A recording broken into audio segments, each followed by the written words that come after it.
Discover how to become a dermatologist. A dermatologist is a doctor who specializes in treating and diagnosing skin conditions. The process can take at least 11 years from start to finish, including undergraduate coursework. This enables you to complete your overall PhD coursework before advancing to your dermatology specialized field.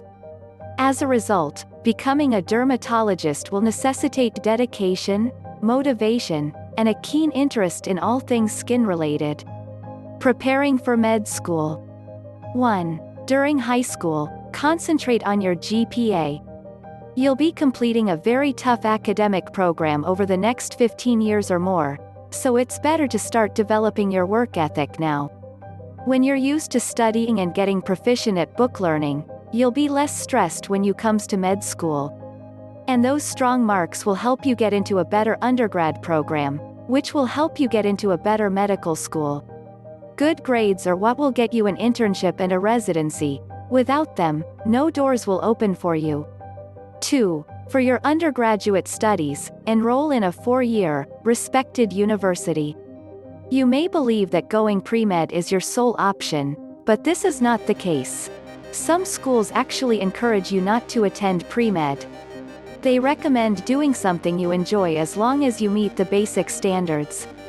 It's bad enough that medical school is 4 years long. Don't make it 4 years longer. Majoring in biology, chemistry, physics, or even English is a smart choice. It's a huge portion of the MCAT. Just make sure your electives are science-based. However, you are free to pursue any major of your choice. If you get into pre-med and then change your mind, as a lot of people do, you're out of luck. That is why it is preferable to major in biology or a related field. 3. Take the MCAT, Medical College Admission Test, MCAT. To be regarded as an applicant for medical school, you must take the MCAT and perform well on it. Different institutions have different minimum admission scores, so check with the colleges you're interested in to see whether your MCAT score is sufficient. The MCAT is best taken in your junior or early senior year. Taking this exam as soon as feasible will ensure that you have enough time to retake it if you don't perform well. Make sure to study, and study some more because this score will determine which institutions will take you seriously when you apply. Take the UKCAT or BMAT if you live in the UK. 4. Obtain a bachelor's degree. Most medical schools prefer to see a strong background in biological sciences as well as strong grades. Maintain them as high as possible, and if possible, have some experience in a research lab. The more practical experience you have prior to entering the field, the better. And you'll know if this is the right path for you. You can still attend medical school if you have already graduated but did not major in the sciences. However, you may need to take a few post-baccalaureate courses to pad their credentials before applying. It is possible. Attending med school. 1. Apply to the medical school of your choosing. Because these schools are competitive, you may have to commute or relocate to another city to get your PhD. Before you may begin dermatology residency study, you must first earn a Doctor of Osteopathic Medicine, DO, or a Doctor of Medicine, MD. This program will take you around 4 years to complete. The first 2 years will be spent in the classroom, while the last 2 years will be spent gaining more hands-on experience. You'll be doing clinical rotations, shadowing professionals, and getting your feet wet. At long last. 2. Concentrate on your academics. Medical school is not for the weak of heart. It may not be the path for you if you can't take not sleeping, a demanding course load, and no social life. And rightly so, you will be in charge of people's lives. Can you withstand the heat? You must achieve excellent marks. If you want to make a career out of this, you can't just wing it. Unlike in undergrad, you can't party all night and get by with mostly C's on your multiple choice examinations. This is important stuff that needs to be treated seriously. 3. Make the most of your summers. June through August are not months for a med student to be sipping beer, watching baseball, and planning for September. You must be constantly prepared. Use this opportunity to take further courses or to look for a job. The more experience you have, the less phased you will be in the long term. Study abroad and volunteer in a third world country's grassroots medical program. Become a volunteer. Make a decision about what you want to do with the remainder of your life. Join a committee. Make plans for events. Look for a mentor. Do something that distinguishes you from the crowd. 4. Choose your area of expertise. After about 3 years of medical school, you'll be able to choose your electives, or, in other words, what you want to focus on. Your 4th year, or equivalent, is when you decide whether you want to be a dermatologist. 5. Take the USMLE and/or the COMLEX exams. That stands for the United States Medical Licensing Exam and the Comprehensive Osteopathic Medical Licensing Examination, respectively, so don't panic if you're not in the United States, and each examination is divided into 3 parts. Take this very carefully because a decent score is required to gain residency. In reality, 1/3 of all candidates are denied admission.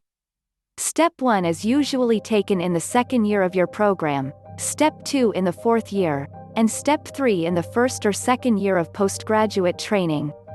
Getting trained. 1. Get paired. The National Residency Matching Program, NRMP, was established in 1952. Fortunately for you, placement rates are steadily increasing. Consider it as going Greek. You interview with a few hospitals, and at the end of the day, you both decide who you want to work with. You've got it if you're both on each other's lists. You want to be trained by them, and they want to train you. Excellent. You'll be given a list of hospitals listed in order of choice. You can include a mix of preliminary, transitional, category, and advanced programs.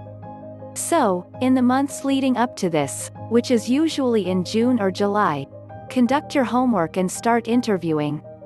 2. Apply for a 1-year internship. Dermatologists, unlike other graduates, must complete a preliminary year. Although this is legally part of your residency, it is regarded as merely an internship, and can be completed at a separate hospital, and you will be working in surgery or internal medicine, probably. But, hey, you're done with school and on the correct track. Excellent. It's now time to demonstrate that you've learned your material. Some people prefer to take a gap year, or tie. However, this is often regarded as less scholarly, simpler, and those who pursue it suffer when it comes to their real residency. Do a pre-medical year in pediatrics, general medicine, or whatever you can stand another year of. Obtaining an internship and residency is essential. As previously stated, many people do not succeed. It won't happen if you don't have it, and it won't fall into your lap if you don't have it. This should be a goal of yours from the start. 3. After finishing your internship, you will begin your 3-year dermatological residency. You might be able to stay at your current school, but odds are you'll have to relocate to a different city and begin a new teaching program for your residency.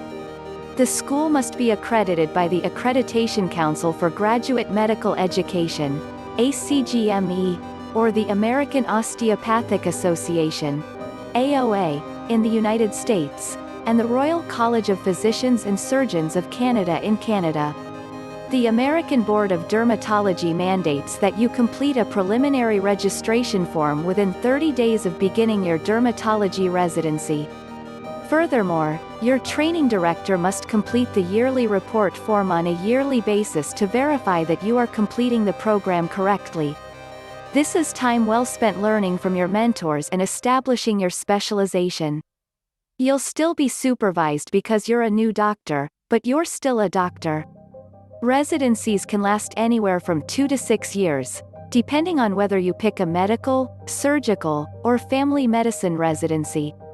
4. Apply for a fellowship.